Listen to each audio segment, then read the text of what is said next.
There's a special kind of quiet that exists in an empty house. It's not a peaceful quiet, not the kind you crave after a long, noisy day. No, this quiet is different. It's heavy. It has a weight to it that settles right on your chest. And in that weight, every little sound becomes a memory. The hum of the refrigerator is the ghost of a conversation. The tick of the hall clock is the echo of a slamming door from years ago. And for me, on this particular Tuesday afternoon, the silence in my living room was filled with the phantom sound of a wedding that I knew nothing about. I was sitting in my armchair, the one with the floral pattern that's worn thin in the seat, just holding my phone. The screen had gone dark 10 minutes ago, but I could still see the words branded onto the back of my eyelids. My daughter-in-law, Sarah, had just sent a simple text. It was a photo of my son, David, beaming, his arm wrapped around a woman who was not Sarah. They were standing under an arch of flowers, he in a sharp black tuxedo, she in a simple, elegant white dress. My breath hitched, a small, painful sound in all that quiet. And below the picture were the words that undid my entire world. "I thought you knew," Sarah had written. "David got married last Saturday." I was waiting for a wedding invitation. I had been waiting for months. It's a funny thing, waiting for an invitation. It starts as a little seed of hope, a happy thought you tuck away for a rainy day. You imagine the church or the beach or the backyard. You imagine the music, the flowers, the way your son will look at his bride. You imagine your own dress, the one you bought special for the occasion, hanging in the closet, waiting for its moment. That's what I had been doing. For nearly a year, ever since David had told me, over a stilted Sunday dinner, that he was seeing someone new, someone special, someone named Maya. "It's serious, Mom," he'd said, not meeting my eyes. And my heart, my foolish, hopeful heart, had soared. A new beginning, a chance for joy, an invitation that was surely on its way. But it never came. The silence from his end of town grew thicker, more pronounced. My calls went to voicemail more often than not. My texts were answered with one-word replies. Busy, fine, okay. I told myself he was just swamped with work, that he was caught up in the whirlwind of a new love. I'm an expert at making excuses for him, you see. It's a mother's specialty, a skill honed over 30 years of scraped knees and broken hearts and whispered apologies that somehow always left me comforting him. I'd pour all my love and worry into care packages, his favorite oatmeal cookies, a new book I thought he'd like, a note telling him I was thinking of him. The packages would be accepted with a quiet thanks, but the wall between us, the one I couldn't see but could feel with every fiber of my being, just kept getting higher. And all the while, I was waiting for that invitation. I'd bring it up sometimes in our rare conversations. "So," I'd say, trying to sound light, casual, like the question hadn't been burning a hole in my heart for weeks. "So, how are things with Maya? Will I get to meet her soon?" There would be a pause on the other end of the line, a silence so full of everything he wasn't saying. "She's great, Mom. Really busy. And yeah, soon. I'll bring her by soon." But soon never came. The seasons changed outside my window. The cherry blossoms in my front yard bloomed, a riot of pink against the blue sky, and then they fell, carpeting the grass in a soft, fading pink. I'd look at them and think a spring wedding would be lovely. Then the summer heat baked the pavement, and I'd think, oh, but a summer evening wedding with twinkling lights, that would be just beautiful. I was curating his wedding in my mind, building it out of hope and loneliness, while he was living a real one, a secret one, without me. The photo on my phone, it was a beautiful picture. I'll give him that. David looked happier than I'd seen him in years. There was a lightness in his smile, a crinkle around his eyes that had been absent for so long. He looked free. And the woman, Maya? She was lovely. She had dark, kind eyes and a smile that seemed to reach them. She was looking up at him like he'd hung the moon. And all I could think was, who are you? Who is this woman my son pledged his life to? And why was I not there to witness it? Why was I deemed unworthy of that moment? The pain was a physical thing, a sharp, twisting knot in my stomach. It wasn't just about missing a party, about not seeing him exchange vows. It was about the deliberate, conscious act of exclusion. He had made a list of people he wanted to share the most important day of his life with, and I, his mother, the woman who carried him for 9 months, who rocked him to sleep, who bandaged his wounds and cheered at his graduations, had been deliberately, decisively crossed off. Tears blurred the perfect image on the screen. They fell onto the worn floral pattern of my armchair, darkening the fabric. This chair, this was the chair I'd sat in to nurse him in the dead of night.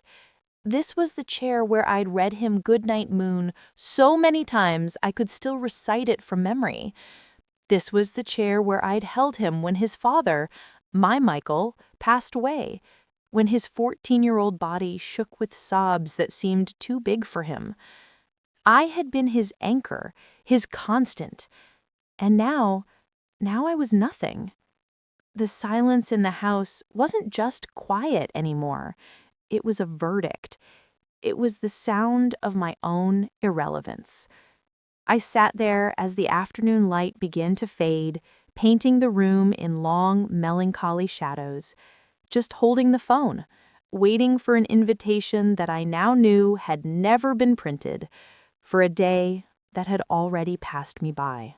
The shadows in the room grew longer, stretching across the carpet like dark, slender fingers reaching for me. I should get up, I thought. I should turn on a lamp, make a cup of tea, do something, anything, to break this terrible spell. But my body felt leaden, fused to the chair that held so many memories of a different David, a smaller, softer version of my son who needed me. The phone finally slipped from my numb fingers and landed with a soft thud on the rug. That small sound was enough to break the dam. A sob tore out of me, raw and ugly, a sound I didn't even recognize as my own. It was the sound of a fundamental truth breaking. I had always believed that a mother's love was a tether, strong enough to withstand any storm. Now I knew it could be severed with a single, silent act. My mind, treacherous thing, began to race, sifting through the past year, the past 5 years, looking for the crack that had become this canyon. Was it my fault? The question was a familiar, haunting melody. Had I loved him too much? Not enough? Had I been too critical of the girl he dated in college, the one with the purple hair and the skeptical eyes? Had I not welcomed Sarah warmly enough when he'd first brought her home? Oh, Sarah. My heart ached for her, too, in a complicated way. Their divorce had been a quiet, civil affair, at least from my distant vantage point.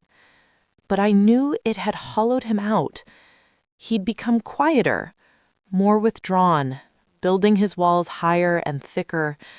I'd tried to scale them, my love a clumsy rope I kept throwing up, only to have it fall back at my feet. "I'm fine, Mom," he'd say, his voice a flat, closed door. "Just need some space." And I'd given it to him. I'd given him all of the space he wanted, thinking I was being a good mother, a modern mother who doesn't smother. I stayed in my world, in this house full of his ghost, and I waited for him to come back to me. I thought his marriage to Maya would be the bridge.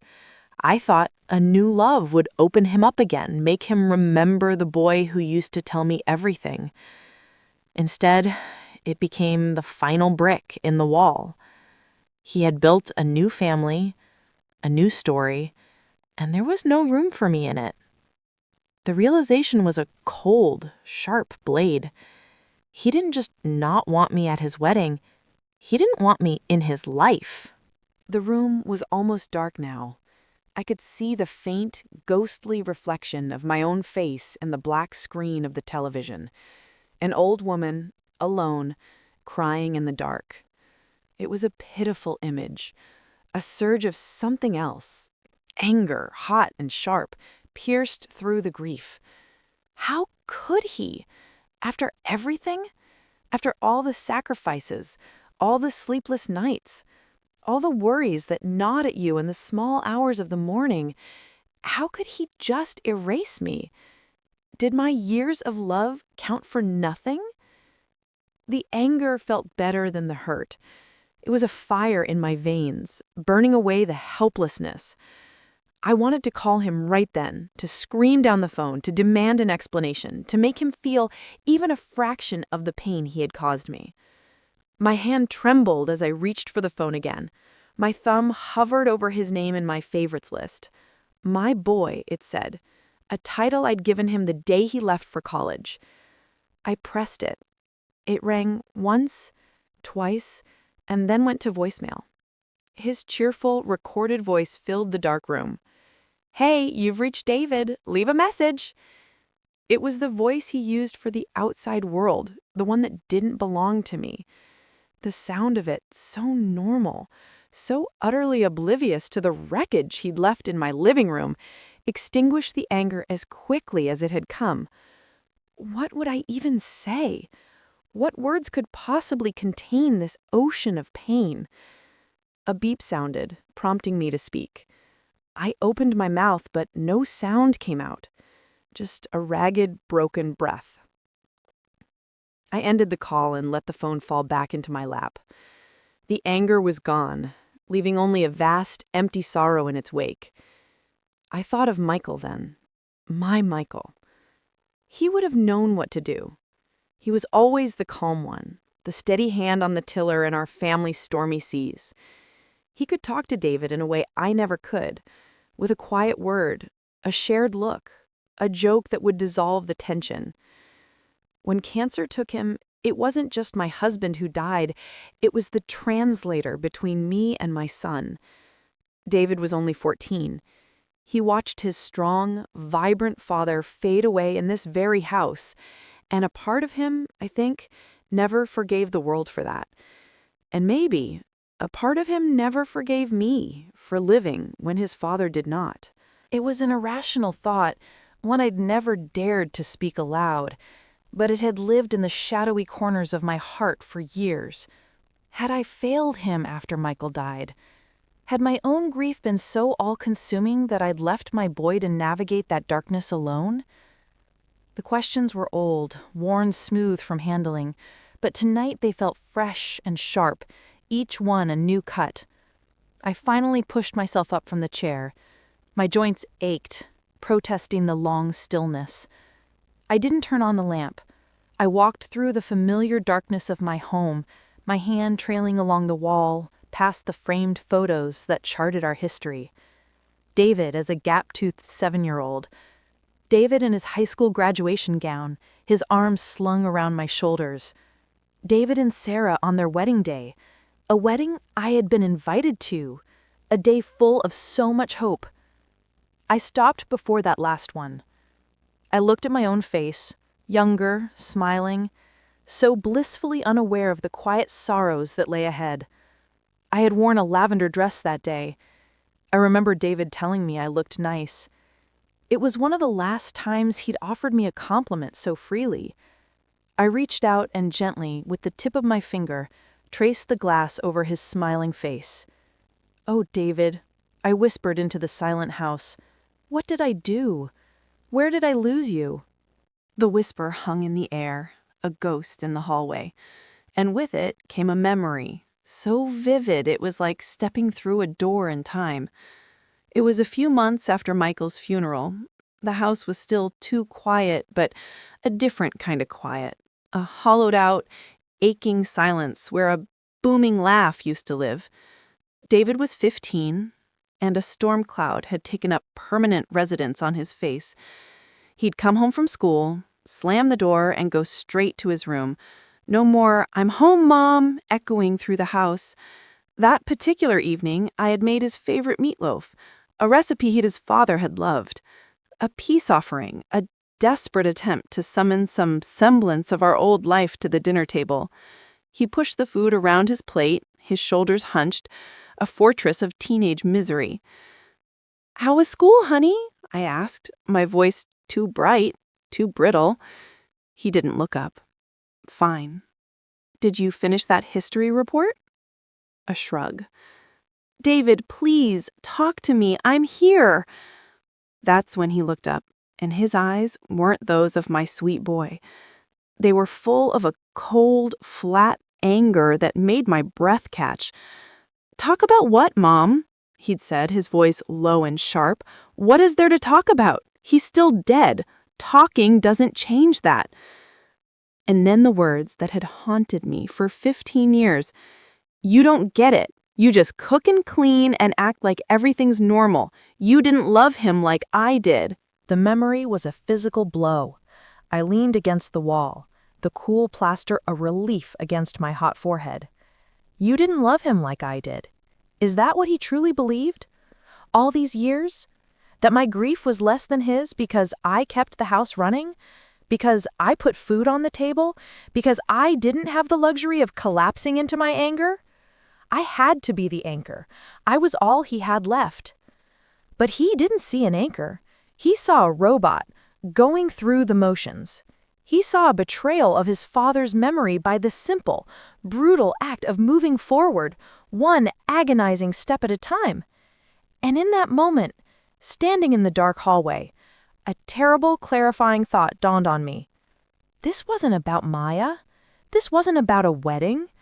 This was about a 15-year-old boy's anger that had never been resolved, that had festered and grown in the dark, and had finally found its ultimate expression. By excluding me from his wedding, he was finally answering that old, painful charge. He was proving that I didn't belong in his most sacred moments, that my love was and had always been insufficient. The understanding didn't lessen the pain. It just gave it a shape, a history. It made it somehow worse because it meant this wound was decades old, and I had been bleeding from it without even knowing. I made my way to the kitchen and flicked on the light. The sudden fluorescence was jarring. I filled the kettle, my movements automatic, the familiar ritual of tea-making a small life raft in a churning sea. As I waited for the water to boil, I looked at the calendar pinned to the fridge. Last Saturday was circled in red. I'd circled it weeks ago for a dentist appointment I'd completely forgotten about. While I was sitting in a dentist's chair thinking about fluoride and gum health, my son was standing at an altar, promising his life to another woman. The sheer, mundane absurdity of it was dizzying. The kettle whistled, a shrill, lonely sound. I poured the water over the tea bag in my mug. The one David had made me in a Feckenbraid pottery class. Lumpy and misshapen, with "World's Best Mom" painted in wobbly letters. I'd cherished it for over 20 years. Now the words seemed like a cruel joke. I carried the mug to the small kitchen table and sat down, cradling its warmth in my hands. What now? What does a mother do when the story she's been telling herself about her life, about her relationship with her child, is revealed to be a complete and utter fiction? The narrative of my motherhood was broken. I felt unmoored, lost in my own story. My phone buzzed on the table, making me jump. It was Sarah again. The screen lit up with her name. A part of me wanted to ignore it, to retreat fully into my grief. But another part, a smaller, more practical part, needed to know. I needed the facts, even if they were painful. I swiped to answer. "Sarah?" My voice was hoarse from crying. "Eleanor? Oh my God, are you okay? I am so sorry. I truly thought you knew. David told me he'd told you." Her words tumbled out in a frantic, apologetic rush. He told you that? I asked, the question barely a whisper. Yes. A few weeks ago, he mentioned the plans were coming together and that he'd spoken to you. He made it sound like it was a done deal, that you were on board. She paused, and I could hear her discomfort. It was a very small thing, Eleanor. Just immediate family and a handful of friends. Maybe 20 people total. At a botanical garden. He said you weren't much for travel these days. I closed my eyes. A small thing. Immediate family. And I was not considered immediate family. He had lied, not just to me, but to his ex-wife, to create a narrative where my absence was my own choice, a preference for quiet over the hassle of travel. He had painted me as a recluse, a difficult old woman to cover his own tracks. The meticulousness of the lie was its most brutal feature. He hadn't just forgotten to invite me, he had actively constructed a world where my absence made sense. I see, I said, my voice flat. Thank you for telling me, Sarah. Eleanor, is there anything I can do? This is just awful. What could anyone do? The deed was done, the vows were spoken, the memory was made, and I was not in it. No, dear, thank you. I need some time. We hung up, and I was left with the echo of her words. He said you weren't much for travel these days. I looked around my kitchen at the well-worn counters, the familiar curtains, the backyard I tended with so much care. It was my home, my sanctuary. But in his eyes, had it become my cage? Had my contentment with a quiet life been misinterpreted as a refusal to be part of his? The questions were a maze with no exit. I took a sip of the tea, but it tasted like nothing. The flavor couldn't penetrate the numbness that had settled over me. The night stretched ahead, long and dark, and I knew sleep would not come. I was a ghost in my own home, haunting the spaces where my son used to be. The numbness was a mercy, a thick woolen blanket smothering the sharpest edges of the pain. I sat at that kitchen table for a long time, just watching the steam rise from my mug and vanish into the air, much like my place in my son's life had vanished. The world outside the window was completely black now, the familiar shapes of the maple tree and the garden shed swallowed by the night. My little world had felt so full, so complete, just this morning. Now it felt like a diorama, a small, carefully arranged scene of a life that was no longer true. The clock on the stove ticked over to 9 p.m. This was usually when I'd call David, just a quick check-in before bed, a habit born of a lifetime of worry. Just wanted to make sure you got home safe, I'd say, or, did you remember to take your lunch out of the freezer? Little threads, I thought, stitching us together across the distance. But tonight, the thread had been cut. The ritual felt like something from another woman's life. A different memory surfaced, this one from a few years back. David had bought a new house, his first after the divorce. He'd been so proud. He gave me a tour over video chat, pointing out the granite countertops, the built-in bookshelves, the backyard with its young oak tree. "You'll have to come see it in person, Mom," he'd said, his voice warm, and my heart had swelled with a hope so bright it almost hurt. "I'll cook for you, I've been practicing." I'd held on to that promise, a shiny coin in my pocket. I waited for the official invitation, for him to name a weekend. It never came. I'd bring it up gently. "Maybe I could visit next month. I could help you hang those curtains." There would be a pause, then a deflection. Work is crazy right now, Mom, and the place is still a mess. Soon, I promise." I had accepted it then, blaming his busy career, the stress of starting over. But now I saw the pattern. It wasn't about his schedule or the state of his curtains. It was about his boundaries. His life was a house, and I was not welcome inside. The thought was so desolate, it finally spurred me to move. I couldn't just sit in this kitchen with the ghosts of all my broken hopes. I stood up, my bones creaking a protest, and carried the full, cold mug of tea to the sink. I poured it down the drain, watching the pale liquid swirl and disappear. It felt like a metaphor for something, but I was too tired to figure out what. I needed a distraction, something to keep my hands busy and my mind from chewing on the same poisonous thoughts. I walked into the living room, and my eyes fell on the large wooden hope chest that sat at the foot of the stairs. Michael's grandmother had made it. It was where I kept the physical artifacts of our life, the things too precious for the attic. I hadn't opened it in years. I knelt before it, the floorboards cool and hard against my knees.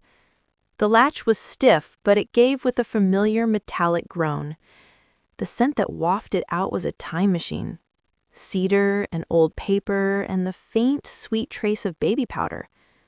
On top lay the christening gown, yellowed with age, hand-stitched by my own mother. I ran my fingers over the delicate embroidery. I could still feel the weight of him in my arms, a warm, sleeping bundle, as he wore this on the day he was welcomed into the world. Beneath it were his first baby shoes, so impossibly small, a lock of fine blonde hair tied with a blue ribbon, his first grade report card. Every item was a stitch in the tapestry of my motherhood. I kept digging, through his childhood drawings of stick figure families, through his soccer trophies, until my fingers brushed against cool, smooth leather. It was the photo album, our wedding album. I lifted it out, its weight substantial and comforting in my lap. I opened the cover, and there we were, Michael and me. So young, so terrifyingly in love. He was looking at me the way David had looked at Maya in that texted photo, with a kind of awestruck joy.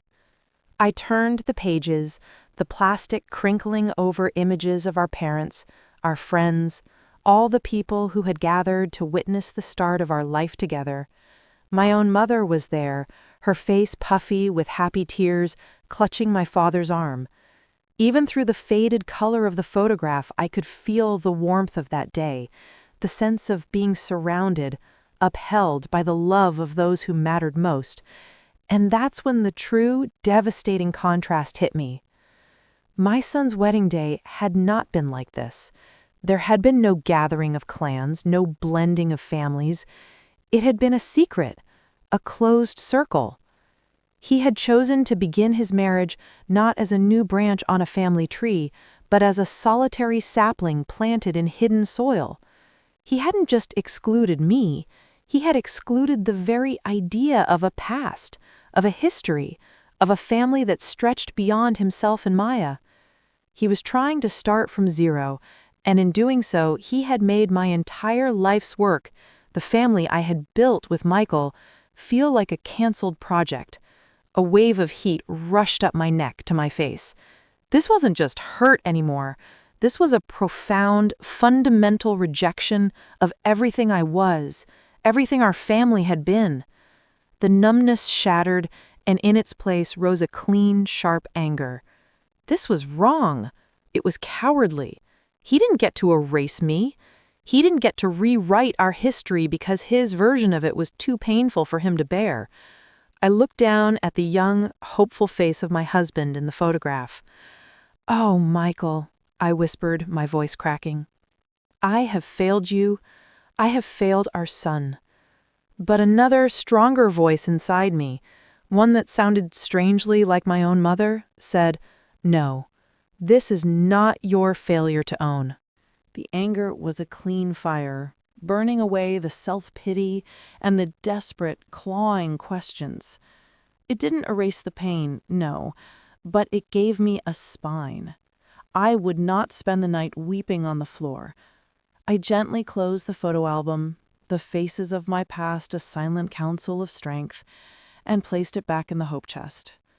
As I lowered the lid, it felt like I was closing a chapter, not on my love for David, but on my passive acceptance of this slow, quiet exile.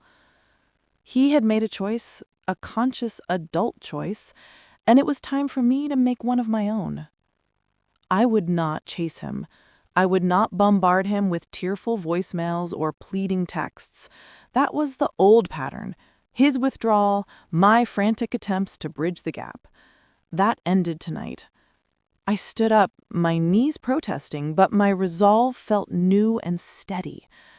I went through the motions of getting ready for bed, brushing my teeth, washing my face, all under the harsh, unflattering light of the bathroom mirror. The woman who looked back at me had tired eyes, yes, and new lines of sorrow around her mouth. But her gaze was clear. She was still here. She was still Eleanor. A mother, yes, always that, but also a woman who had lived a life full of its own love and loss, its own triumphs and quiet joys, long before she was a mother, and, it seemed, long after her son had decided she no longer fit the role. I climbed into bed, the cold sheets a shock. This was the bed where I'd held Michael as he took his last ragged breath. This was the bed where I'd cradled a feverish little boy. This was my bed, in my room, in my house, and it was still mine. The silence of the house was different now. It wasn't accusing or heavy. It was just quiet. My own quiet.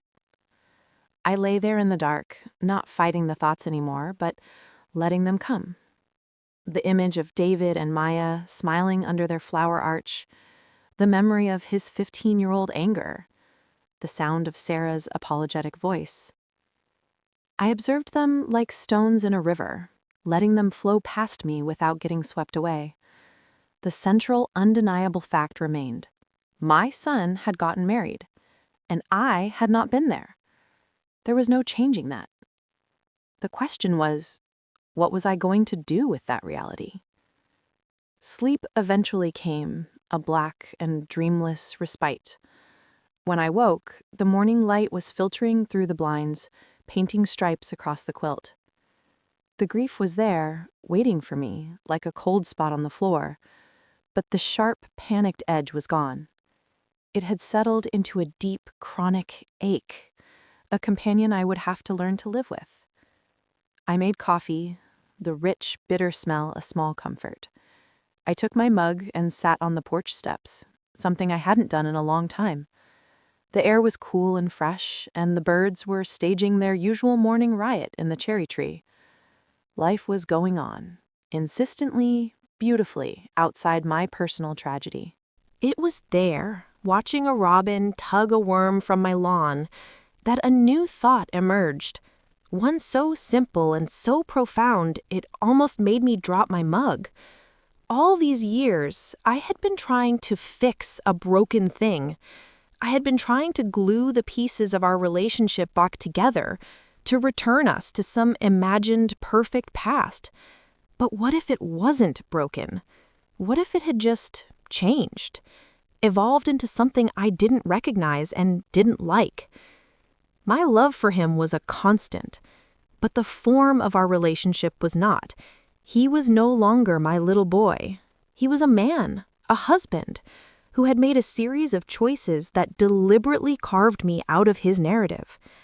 I could spend the rest of my life trying to understand why, trying to force my way back into a story he didn't want me in. Or I could accept the story he was telling. The idea was terrifying. It felt like giving up.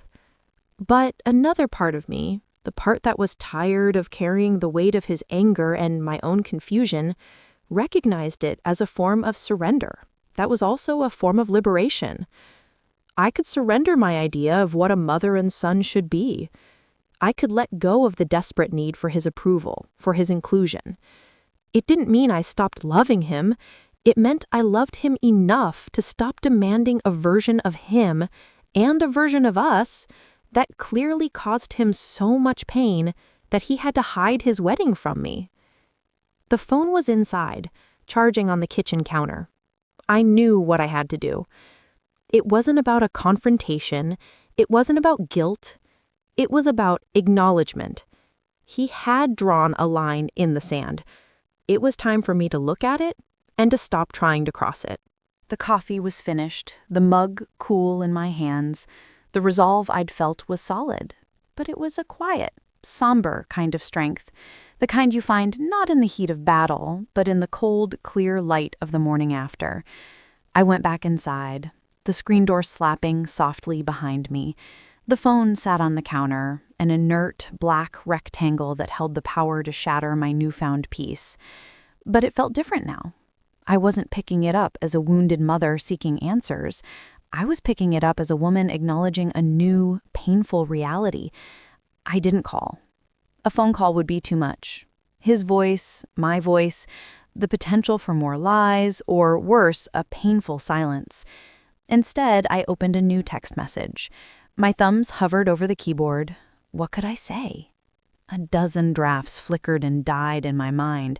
Accusations, pleas, questions that started with why. I deleted them all. They were the language of the old world, the world before last Saturday.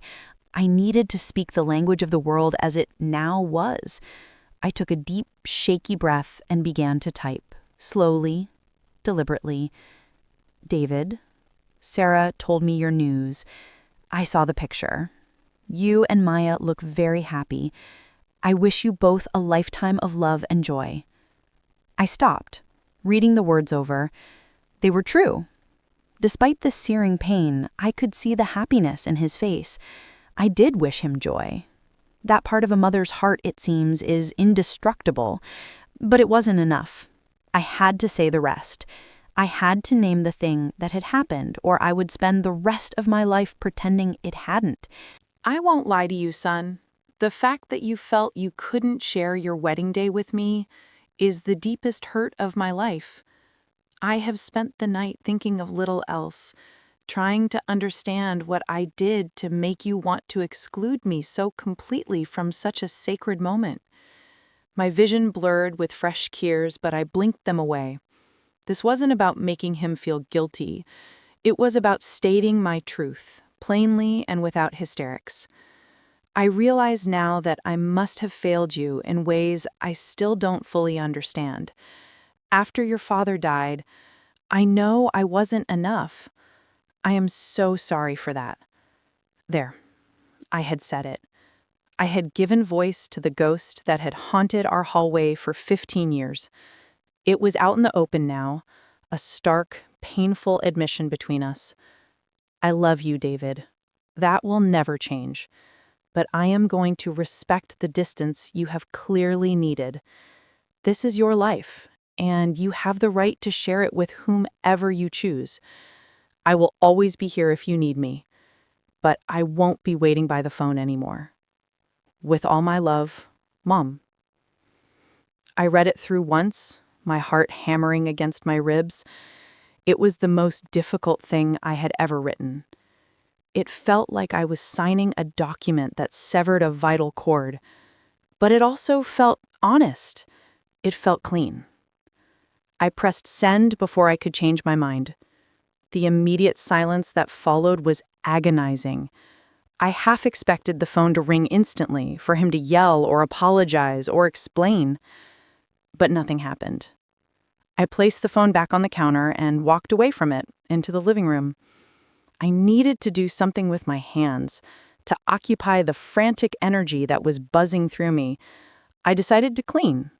Not the distracted surface cleaning I usually did, but a deep, purging sort of cleaning. I started with the bookshelves, pulling out old novels and dusting the spines, rearranging them not by author but by color, something frivolous and entirely for me.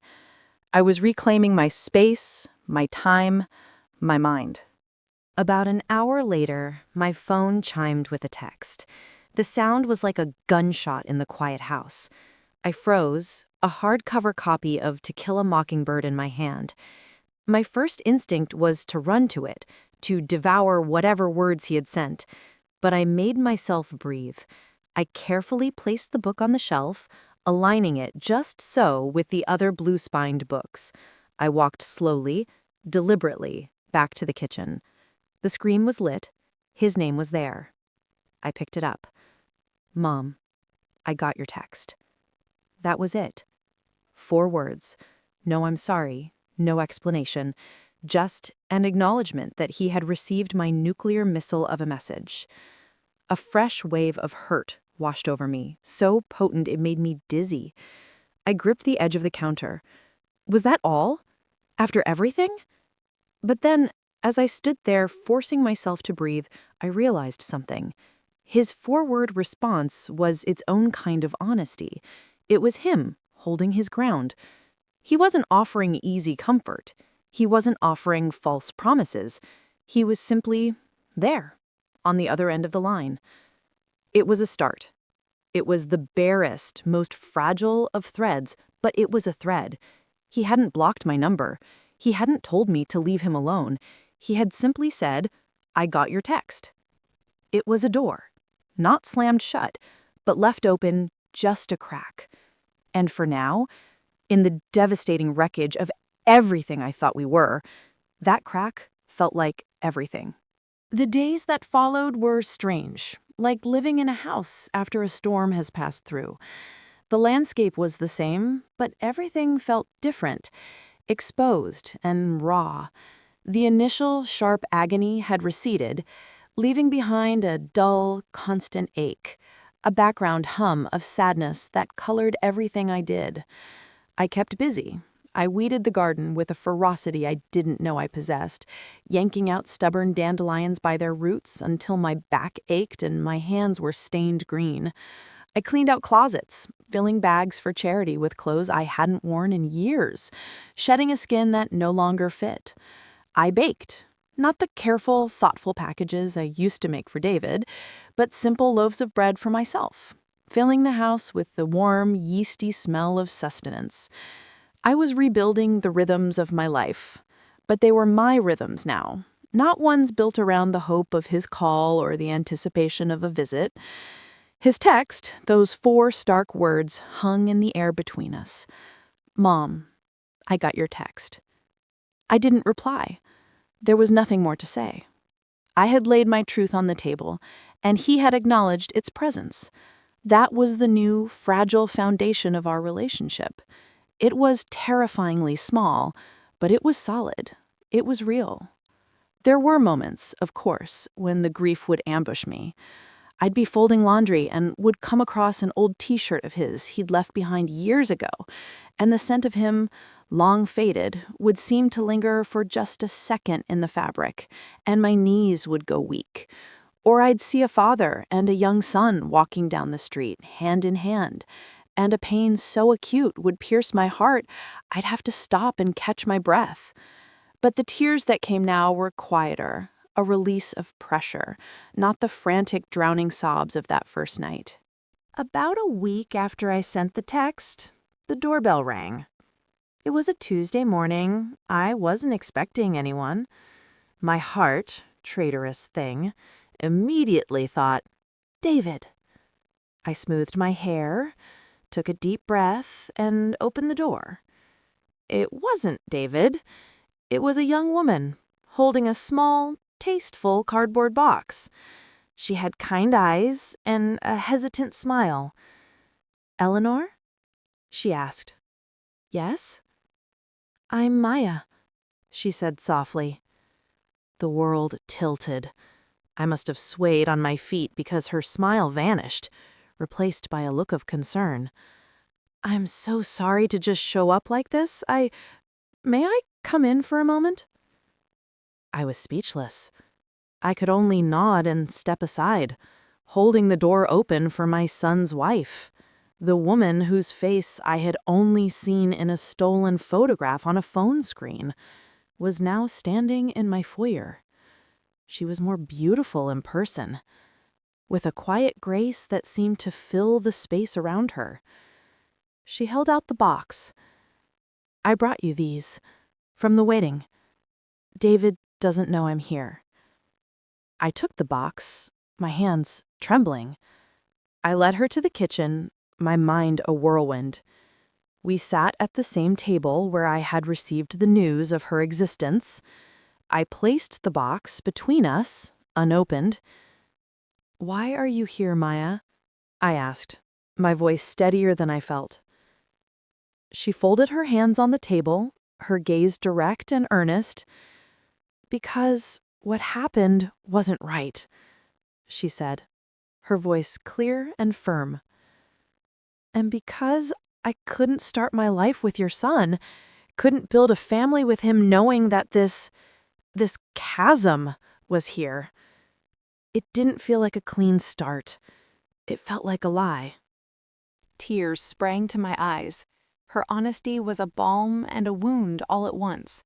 "He told me you didn't like to travel," I said, the words tasting like ash. She shook her head, a sad smile touching her lips. "I know. He told me a lot of things. That you were fragile, that big family events were too much for you since his father passed, that you preferred your quiet life here." She paused, choosing her words carefully. I think David has been carrying a story about you and about himself for a very long time. A story where he has to protect himself, and in doing so, he thought he was protecting you. He built this version of you in his head, a version that couldn't handle his happiness because it was so tied up with his past pain. And I went along with it because I loved him, and I thought I was respecting his wishes, respecting you. I looked at her, truly looked at her. This was not a villain. This was a brave young woman who had looked at the foundation of her new marriage and seen a crack and had decided to try and fix it herself. "The truth is," I said, my voice thick, "I would have traveled anywhere. I would have crawled over broken glass to be there." "I believe you," she said, her own eyes glistening. "I saw the hope chest in the hall when I came in. This is a home full of love, Eleanor. I could feel it the moment I stepped inside. It doesn't feel like a place of fragility. It feels like a place of strength." She nudged the box toward me. "Please, open it." With trembling fingers, I lifted the lid. Inside, nestled in tissue paper, was a small bundle of things. A sprig of dried lavender from her bouquet, a copy of the wedding program handwritten on thick, creamy paper, and a photograph, a proper one, printed on photo paper. It was the two of them, not under the arch, but laughing, with David's head thrown back, his face alight with a pure, unburdened joy I hadn't seen since he was a small boy. And there was one more thing. A single, white porcelain teacup, delicate and beautiful. "That's from me," Maya said softly. "I lost my own mother a few years ago. She collected teacups. I thought maybe you and I could have tea together someday, when you're ready." I could no longer hold back the tears. They streamed down my face, hot and silent. This woman, this stranger who was now my family, had seen the wound and had not looked away. She had crossed the battle lines her husband had drawn, armed not with weapons, but with lavender and a teacup. She had given me what I thought I had lost forever, a piece of my son's happiness. It wasn't the same as being there. The hurt of the exclusion would always be a scar. But she had offered me a bridge, a fragile, beautiful bridge built from her own courage and compassion. I reached across the table and took her hand. It was warm and solid in mine. We sat there for a long time, two women connected by a man we both loved, in the quiet kitchen with the morning light streaming in. Maya's hand was still warm in mine when the back door, the one that leads from the kitchen to the garage, creaked open. We both froze. It was a sound I knew as well as my own heartbeat. It was David. He never used the front door. My heart leapt into my throat, a frantic, panicked bird. I saw the same alarm flash in Maya's eyes. She hadn't expected him. She pulled her hand back as if burned, her face a mask of guilt and fear. And then he was there, standing in the doorway to the kitchen. He stopped dead, his keys still in his hand, his face a complicated canvas of shock, confusion, and something that looked like panic. His eyes darted from Maya's stricken face to mine, still wet with tears, to the open box on the table with its telltale contents. The air in the room became thick, charged with a history of unspoken words and this new seismic event. "Maya," he said, his voice low and tight, "what are you doing here?" I watched my son. I saw the man, the husband, the fortress of defenses he'd built around himself. But in that moment of stunned surprise, I also caught a glimpse of the boy, the one who'd been caught doing something wrong, whose carefully constructed world was suddenly, unexpectedly, collapsing. Maya stood up, her chair scraping against the floor. "David, I came to see your mother." "Why?" The word was a bullet.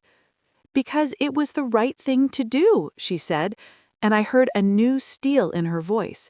She was no longer just his bride. She was a woman stating a principle. "Because she's your mother, and what we did was not right." He flinched as if she'd struck him. His gaze finally landed fully on me, and for the first time in years, he really looked at me. He saw the tears, the raw pain, the open box of his secret wedding on my kitchen table. He saw the evidence of his betrayal, not as an abstract concept, but as a living, breathing hurt in the face of his mother. The anger seemed to drain out of him, leaving behind a weary, exposed confusion. He looked from the wedding program to the sprig of lavender, and then his eyes settled on the photograph, on his own laughing face. A muscle in his jaw twitched.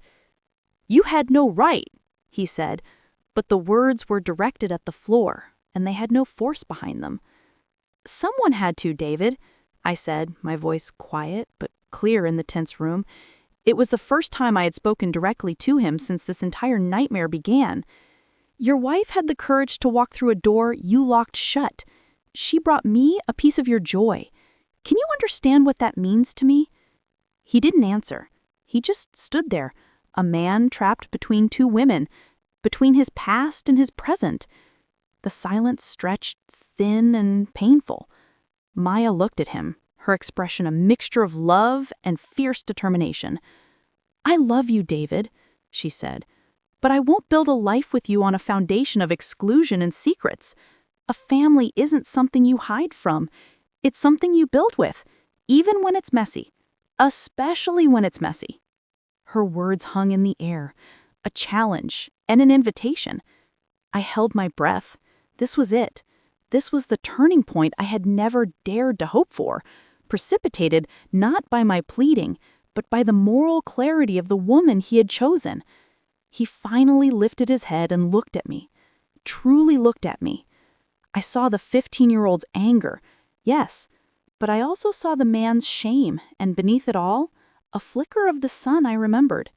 "Mom," he began, his voice rough, choked with an emotion he couldn't name. He took a step into the room, then stopped, his shoulders slumping in defeat. I don't know what to say." "You could start with the truth, David," I said softly. "Not the story you tell yourself about me or about us. The real truth. Why? Why couldn't I be there?"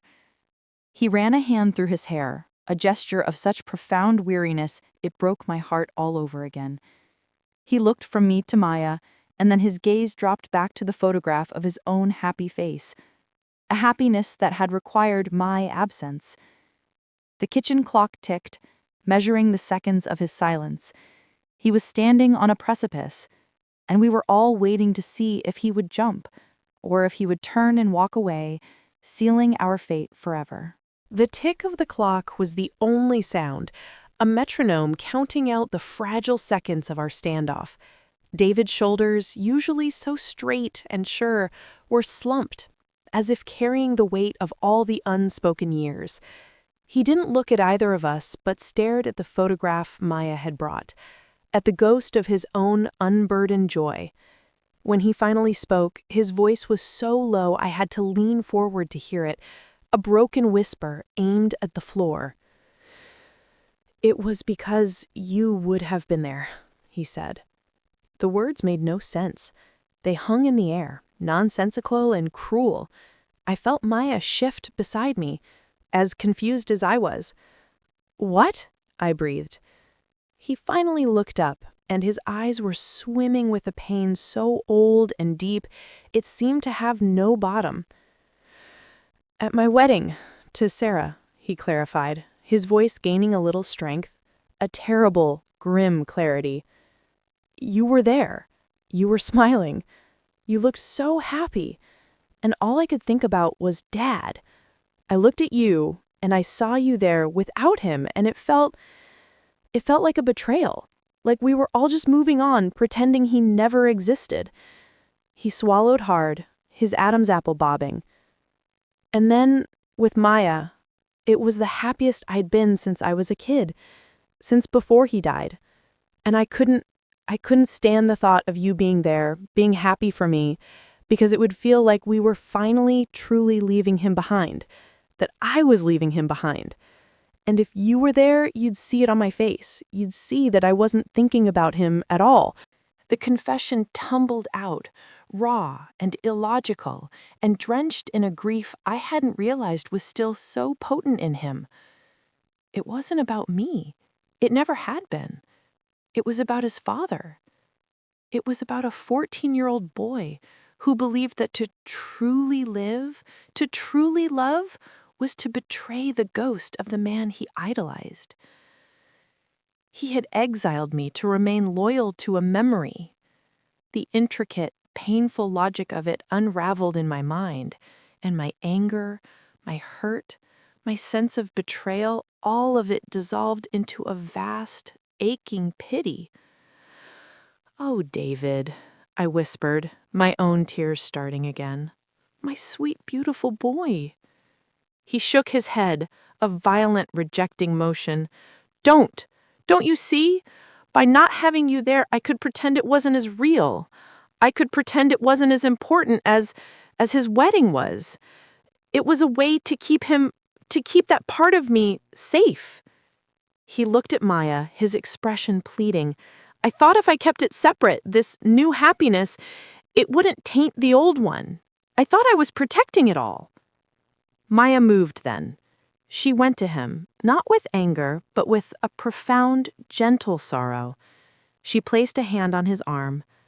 "David, your father would have been the first one to cheer for you.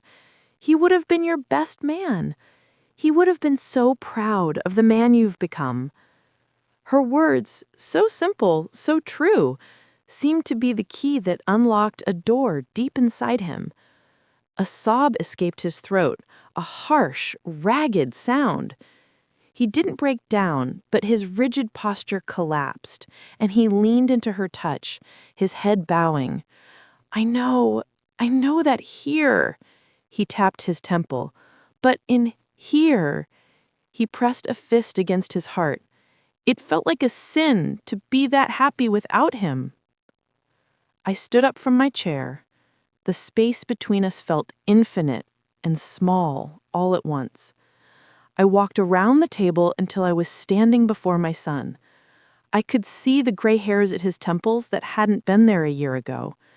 I could see the lines of stress and sorrow around his eyes that his wedding day smile had temporarily erased. He was a man, carrying a boy's unbearable grief. I reached out and placed my hand on his cheek, just as I had when he was small and had a nightmare. His skin was warm, and he flinched at first, then leaned into my touch, his eyes closing. "David," I said, my voice trembling but clear, "your father loved you more than life itself. His greatest wish for you, for both of us, was to live, to find joy, to love. He is not in the past, son. He's in the strength of your character. He's in the way you love your wife. He's in the memory of every fishing trip, every baseball game, every time he tucked you in at night. He is a part of you. You can't leave him behind because he's right here." I moved my hand from his cheek to his chest, over his pounding heart. By living, by loving, you honor him. By shutting me out, by hiding your happiness, you dishonor the memory of the man who taught you how to love in the first place." A single tear escaped from beneath his closed eyelid and traced a path down his face. It was the first tear I had seen him shed since he was a teenager. He didn't speak. He just stood there with his wife's hand on his arm and his mother's hand on his heart. And finally, after 15 long years, he allowed himself to be held in his grief.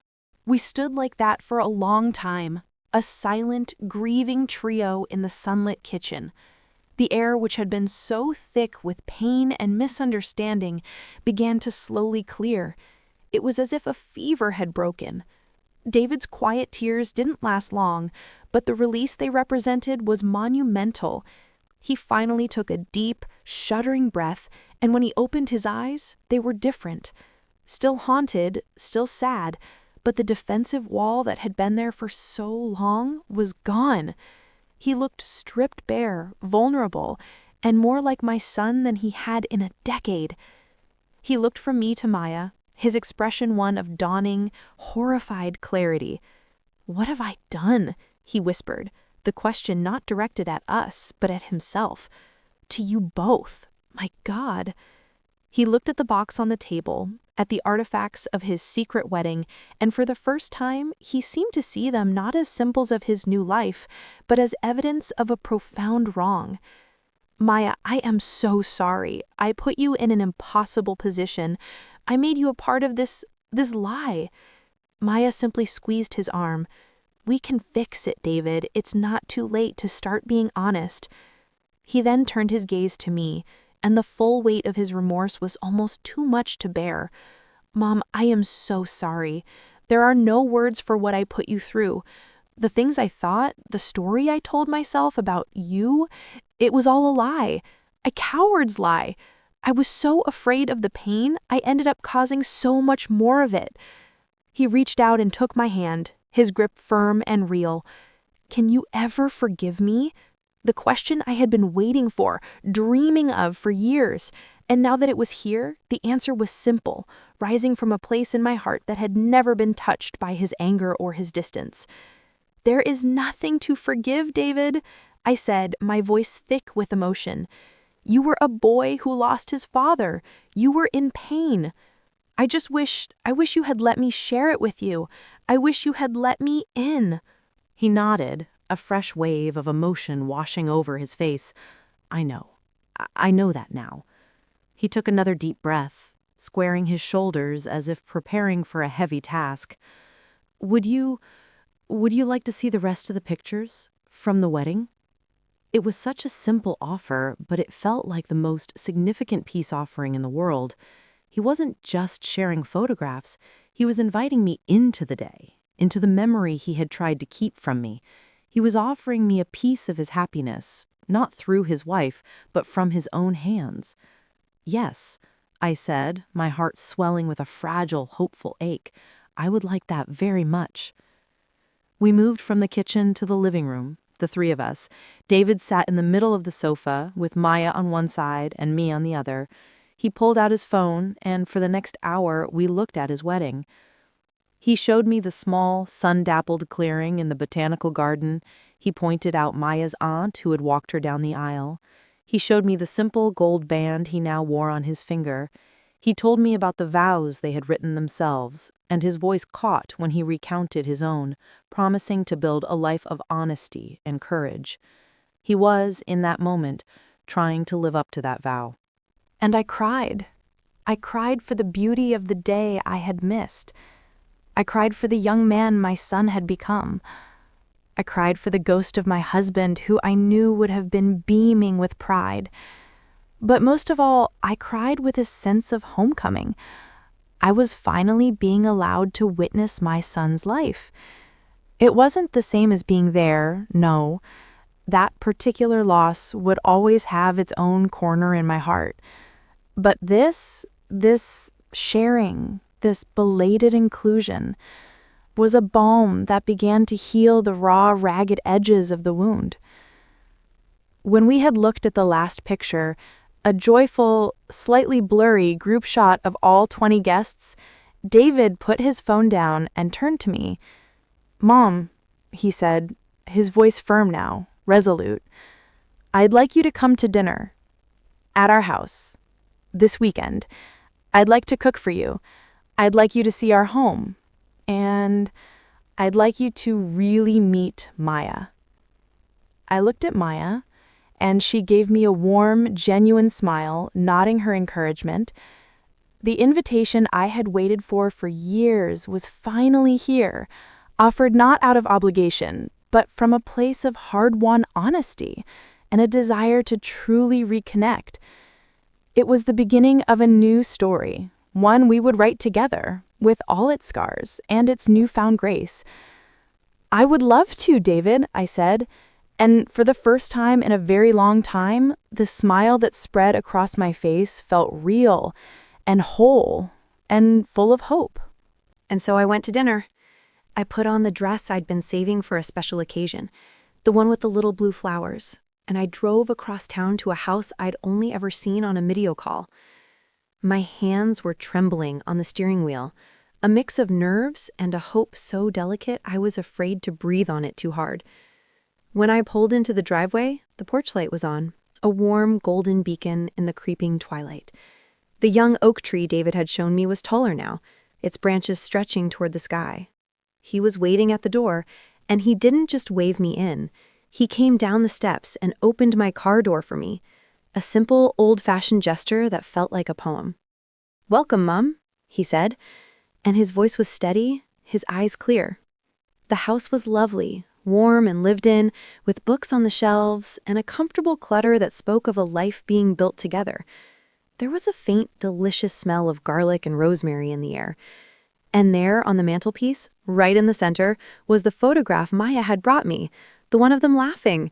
He had framed it. He had placed my piece of his joy in the heart of his home. I didn't say anything about it. I didn't need to. We both knew what it meant. Dinner wasn't perfect.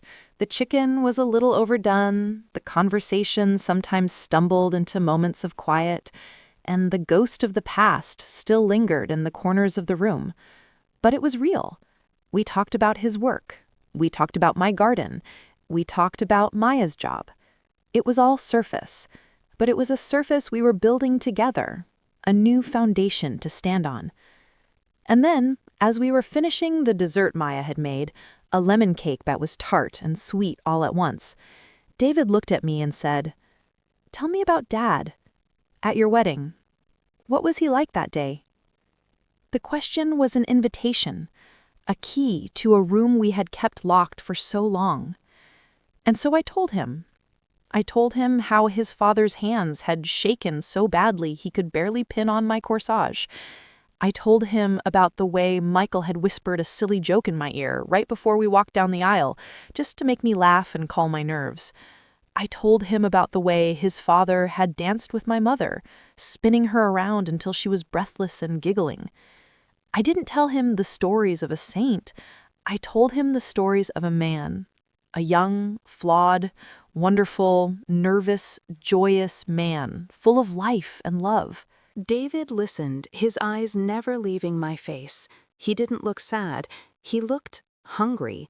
He was finally collecting the pieces of his father he had been too afraid to ask for. And in the telling, I realized I was giving him a gift I hadn't known I held, the gift of his father's happiness, which was now a part of his own. When it was time for me to leave, the night was clear and full of stars. At the door, David didn't just give me a quick, awkward hug. He wrapped his arms around me and held me, really held me, for a long time. It was the hug I had been waiting for since he was a teenager. It was the hug that said, "I see you. I am here. I love you, Mom," he whispered into my hair. "I love you too, my boy," I whispered back. "Always." I drove home under the canopy of 1,000 stars, the quiet in my car a peaceful one, a companionable silence. The house was still empty when I walked in, but it didn't feel hollow anymore. It felt like my home again. I went to the kitchen and made a cup of tea using the beautiful white porcelain teacup Maya had given me. I carried it into the living room and sat in my armchair, the worn floral pattern of comfort under my hands. The story of my son's wedding will always have two versions. There is the one that happened on a sunny Saturday in a botanical garden, a beautiful secret from which I was excluded. And there is the one that happened later, in a quiet living room and over a slightly overdone chicken dinner, where I was finally, mercifully invited in. The first version will always ache, a tender bruise on my heart. But the second version, the one we are writing now, is stronger. It is built not on the fantasy of a perfect past, but on the hard, beautiful truth of a mended present. He calls me now just to talk. He and Maya come for Sunday dinner sometimes, and the sound of their laughter in this old house is a melody I will never take for granted. We are a family, not the one I once imagined, but the one we have chosen to become, stitched back together with honesty, courage, and a love that proved, in the end, to be far more resilient than any silence. The waiting is over. The healing has begun.